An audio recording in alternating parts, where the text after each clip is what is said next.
Oke, halo semuanya, selamat siang. Oke, selamat join teman-teman.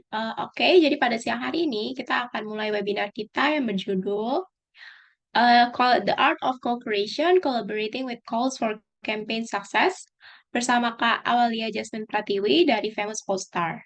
Halo Kak Jasmine. Oke, mungkin Kak Jasmine masih perlu time buat prepare kali ya. Oke, di sini mungkin aku sedikit nanya-nanya dulu kali ya, gimana sih kabar kalian pada siang hari ini? Halo, Audrey. Kak Jasmine, oke, Kak Jasmine already here. Gimana kalau kita start nih Kak? Gimana kabarnya? Udah makan siang belum Kak? Baik, Alhamdulillah. Makasih yang udah juga.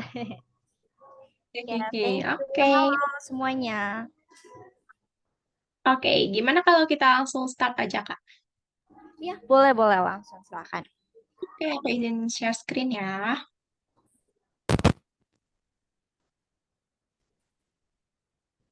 Oke, Kak Jasmine, the screen is yours. Go ahead. Oke, Audrey, tapi sorry, boleh di ya, sip, di present aja. Oke. Halo, selamat siang, salam kenal semuanya. Nama aku Awalia Jasmine Pratiwi, biasanya juga dipanggilnya Jasmine. Atau aku di sini sebagai aku sebagai account eksekutif di Famous All Star integrated dan first Indonesian first influencer agency juga gitu, leading influencer agency. Hari ini aku akan bawain materi itu untuk art of co-creation, itu the collaborating with KOLs for campaign success. Oke, next.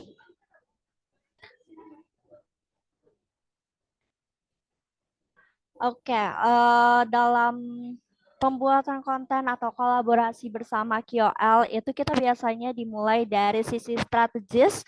Dari sisi strategisnya ini akan turun kepada konten, dan kontennya itu biasanya kita akan utilize dengan KOL.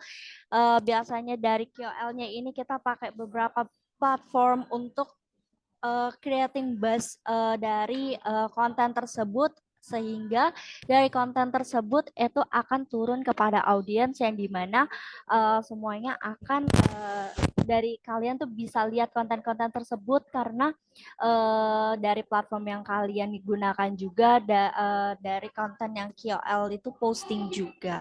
Oke, next, lanjut.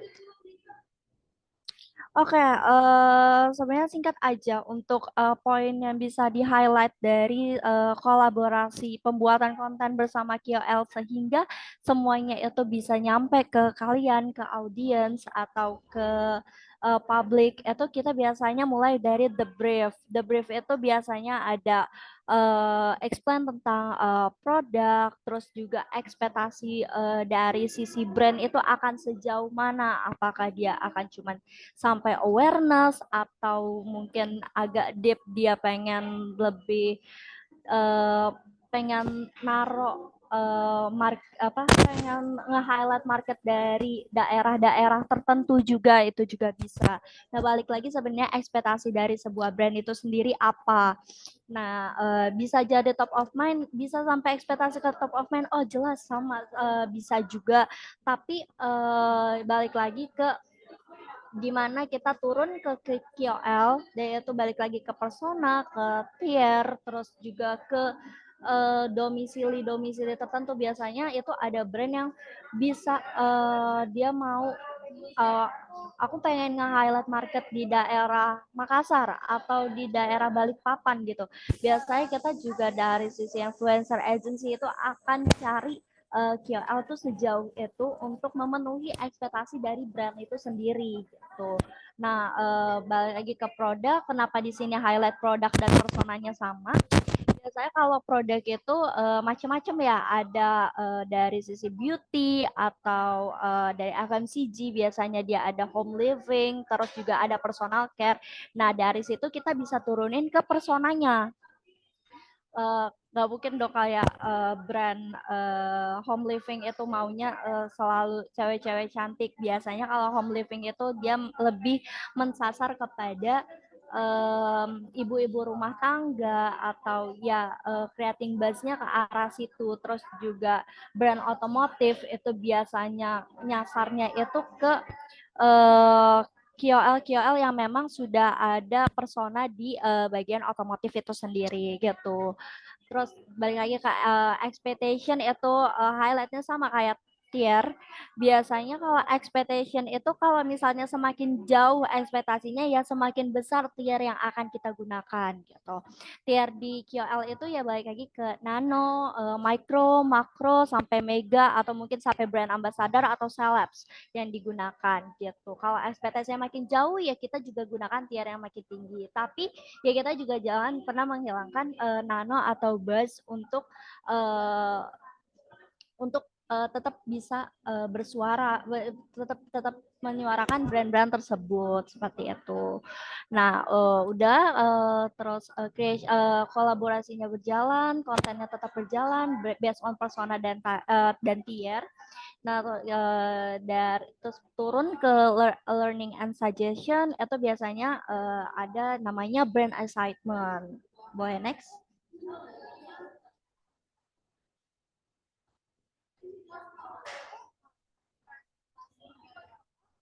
Oke, ngomong-ngomong tentang soal brand excitement, mungkin ada yang baru asing, baru dengar atau baru baru baru ngeh nih apa itu sih brand excitement? Sebenarnya brand excitement itu respon dan kita ngejagain produk tersebut gimana caranya dia bisa tetap dikenal, tetap tetap audiens itu pasang mata ke produk kita, terus dan di puncak terakhir itu ya tetap dia si produk tersebut jadi top of mind dari audiens-audiens tersebut. Itu yang kita jagain, kita retain, kita tetap ongoing, tetap always on di konten tersebut. Gimana caranya produk tersebut itu tetap jalan, tetap dikenal, tetap masuk FYP orang-orang. Itu sih, itu yang namanya brand excitement. Lanjut. Ya, aku masukin study case satu. Ini mungkin campaign yang berkesan buat aku sebenarnya yang aku sempat kerjain juga bareng teman-teman di kantor. Itu salah satu campaign dari Pantene itu yang mungkin kalian pernah dengar, pernah lihat, pernah lihat lah saat gitu ya. Nah, dia tuh pertamanya itu creating buzz nih dari nano-nano KOL untuk mancing tiba-tiba mungkin FYP kalian tuh rame soal rambut capek, rambut gue capek gitu kan.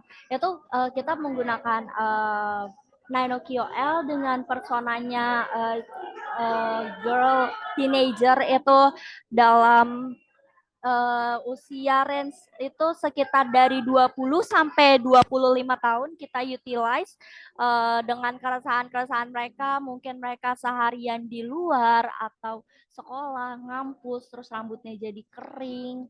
Akhirnya mereka menyuarakan dengan itu rambut capek gitu. Terus tiba-tiba Keanu datang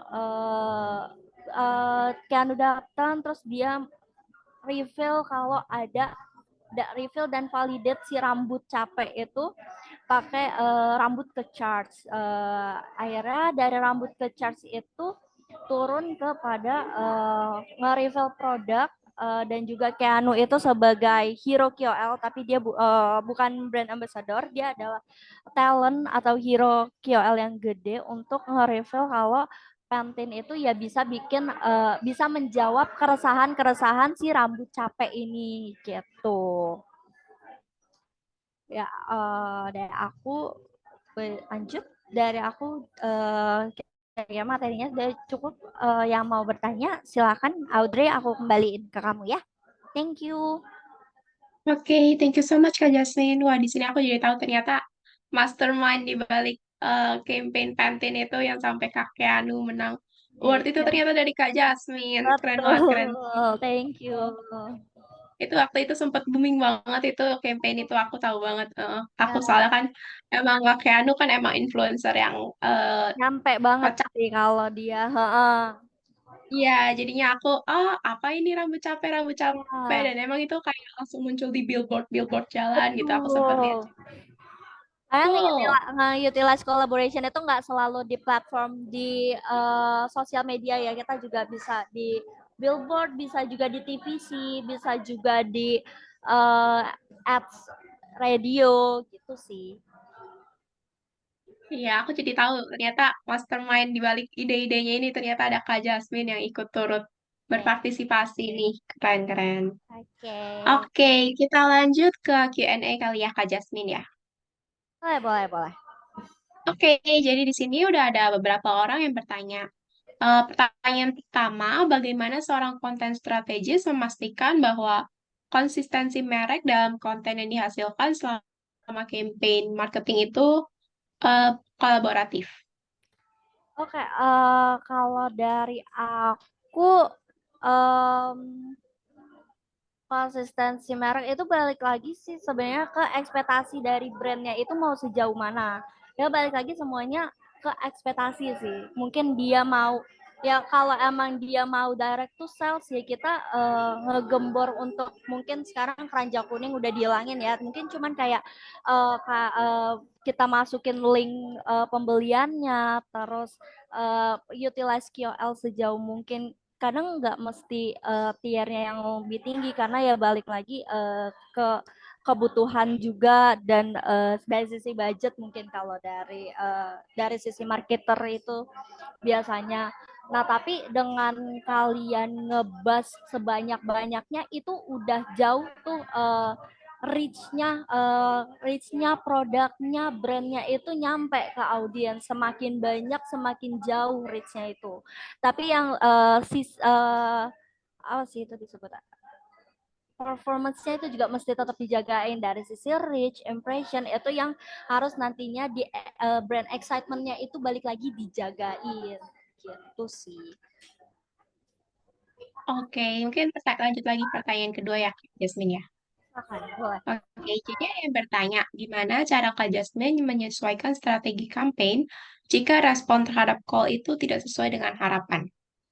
Nggak kalau nggak oke menyesuaikan strategi campaign jika respon terhadap KOL tidak sesuai dengan harapan. Nah balik lagi di poin yang aku highlight itu ada learning and suggestion sebenarnya. Learningnya itu kita jadi tahu apa sih kurangnya, apa sih kelebihannya. Tapi biasanya kita itu mengolahnya dari kelebihannya kita jagain audiensnya kita tetap jagain brandnya juga biar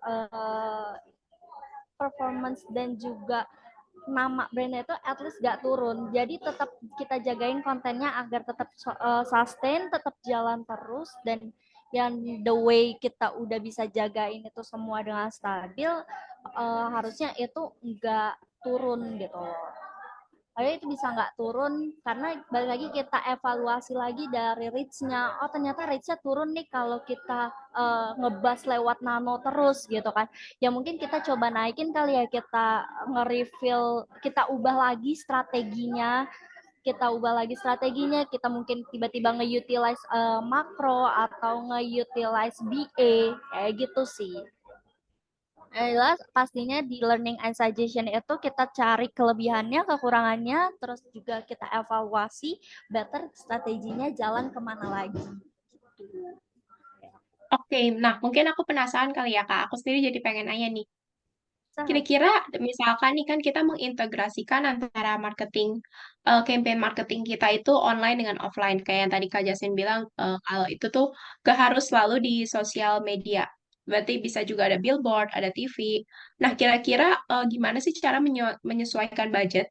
Dan emang gimana juga cara eh, agar kita tuh mencapai target reach kita gitu, Kak?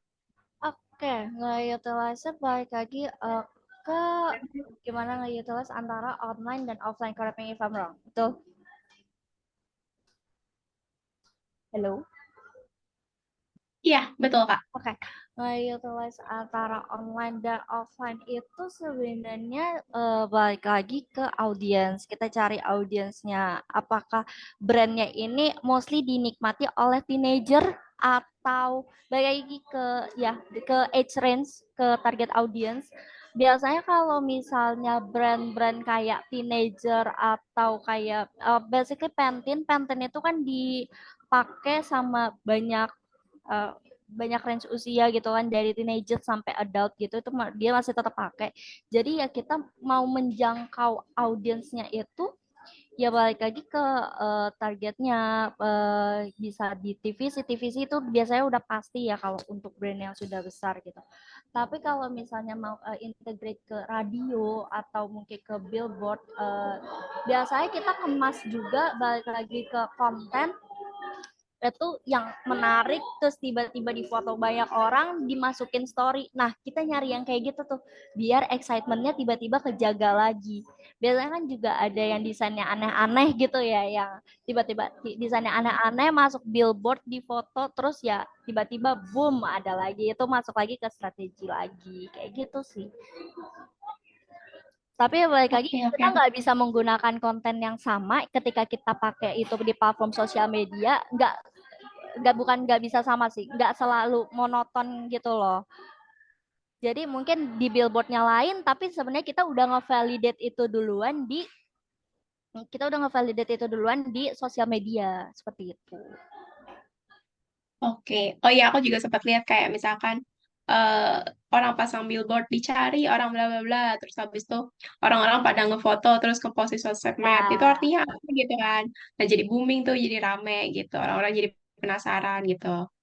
Ternyata mengintegrasikan online dan offline itu sangat perlu ya, karena kan biasa netizen Indonesia terkenal paling kuat gitu kan ya. betul, betul betul. Kita Oke, bisa mungkin aku ngejagain lanjut. excitement ke situ Ya, sih, buat iya nge-engage benar-benar. audiensnya. Oke, aku lanjut ke pertanyaan selanjutnya ya, Kak Jasmine ya. Ya, Jadi ada yang bertanya, selamat siang moderator dan Kak Jasmine, izin bertanya kira-kira apa saja sih strategi yang paling efektif untuk memaksimalkan dampak KOL dalam campaign pemasaran dan kira-kira bagaimana cara mengaplikasikannya? strategi yang efektif. Dari banyak strategi atau mungkin banyak campaign yang pernah aku jalanin itu mostly kalau dibilang efektif tapi kita tetap menemukan titik apa ya titik yang harus kita evaluasi terus tapi intinya ya poin to highlight yang di poin yang aku sempat sampaikan lagi tadi itu sebenarnya balik lagi ke ekspektasi brand itu sejauh apa. Biasanya ada yang gue pengen launching brand nih, gue pengen launching serum let's say. Tapi awalnya dia tuh cuman pengen ekspektasinya launching, otomatis kalau launching itu at least produknya itu tahu gitu kan. Belum sampai nge-build awareness nih, ya kan, baru nge-launch aja. Nah, tapi balik lagi tiba-tiba kok dia nggak tahu ya ada produk gue atau kayak gimana gitu kan. Tetap aja ada titik lemahnya yang harus kita evaluasi dan itu yang kita balikin lagi ke brand sebenarnya nih kita punya strategi lagi yang baru buat kamu ini mau approve atau enggak tapi yang jelas balik lagi poinnya itu kalau masalah efektif atau enggak kekonsistensian dari sebuah ekspektasi itu sendiri sih seperti itu pas kita udah dapat ekspektasinya dia mau seperti apa. Nah, itu yang kita rework, kita godok bareng-bareng untuk gimana kita bisa nge-utilize campaign tersebut. Gitu. Oke. Aku jadi tahu nih kira-kira gimana sih cara mengevaluasi campaign, terus juga tadi integrasi campaign sama Kak Jasmine dan lain-lainnya. Nah, kira-kira Kak, aku sendiri mau nanya Kak, Hmm. kira-kira kriteria utama dalam mengevaluasi efektivitas dari seorang KOL atau campaign tersebut, itu gimana sih caranya agar kita itu tetap align dengan tujuan campaign? Oke. Itu nice, nice, nice. Itu yang Itu yang selalu jadi point to highlight dari brand yang biasanya jalan bareng sama aku gitu kan. Atau biasanya dilihat dari performance pertama. Atau kalau di TikTok itu kita bisa ngelihat dari actual views, ya kan, actual views, actual reach, atau mungkin di hashtag campaign yang bisa uh, kita tracking gitu sejauh mana reach tersebut nyampe ke audiens sebenarnya. Kalau misalnya target kita itu adalah reach, itu biasanya kita nge-utilize sebanyak-banyaknya melalui mungkin nanom, bisa lewat buzzer juga, itu bisa ke situ. Cuman balik lagi apakah KOL itu efektif atau enggak menggunakan uh, apa sorry apakah campaign tersebut efektif atau enggak ketika menggunakan KOL tersebut gitu kan. Itu sebenarnya balik lagi ke ekspektasi, terus juga ke KOL yang utilize gitu. Oke, jadi emang KOL tuh sangat berpengaruh ya dalam sebuah campaign ini. Betul, iya. Seenggaknya KOL itu kan kita sama-sama sama-sama orang nih, sama-sama personal. Seenggaknya ketika dia menyampaikan apapun itu tuh nyampe ke kita, nggak kayak TVC yang mungkin ngomong sendiri, dan intensitas kita ngelihat sosial media dan konten-konten dari KOL itu kan lebih sering dibanding kita nonton TV gitu sih.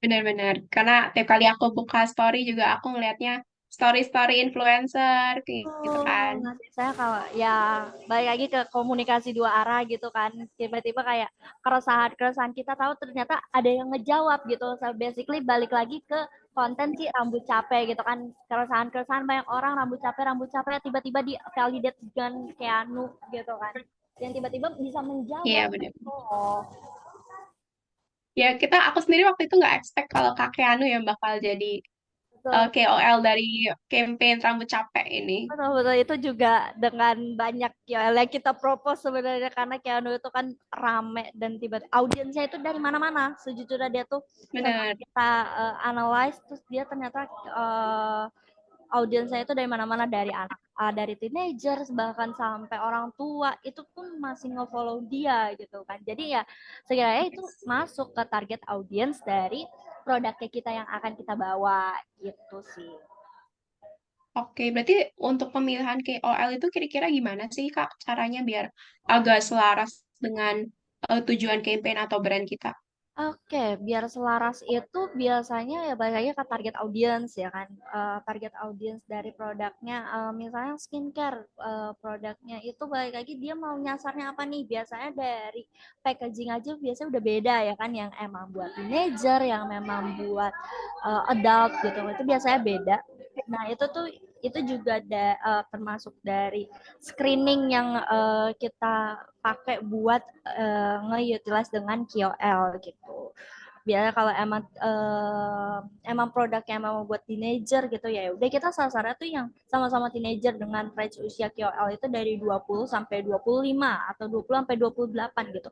Biar kayaknya, karena aku sendiri nge-follow di sosmed itu ya yang kira-kira sama lah kayak aku gitu loh, dari sisi Iya usia benar. lain-lain gitu kan, kayak nyari skincare yang skin type-nya sama kayak aku gitu kan. Jadi yang dia suarain tuh lewat sosial media itu tuh kayak nyampe ke audiensnya gitu sih.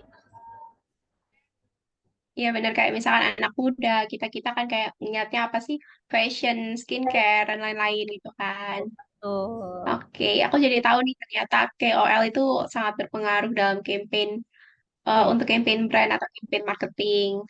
Oke, terima kasih banyak Kak Jasmine. Sama-sama. Materi yang disampaikan pada siang hari ini emang sangat fruitful, apalagi di hari weekend-weekend kayak gini nih. Makasih banyak loh Kak Thank Jasmine. you.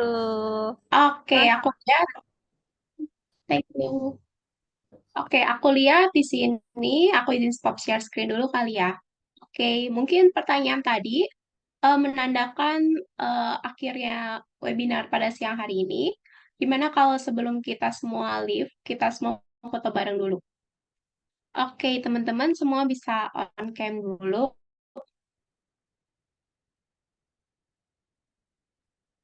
Oke, di sini udah ada Kak Febri, Kak Ferry, dan lain-lain. Ayo, yang lain aku tunggu on cam ya.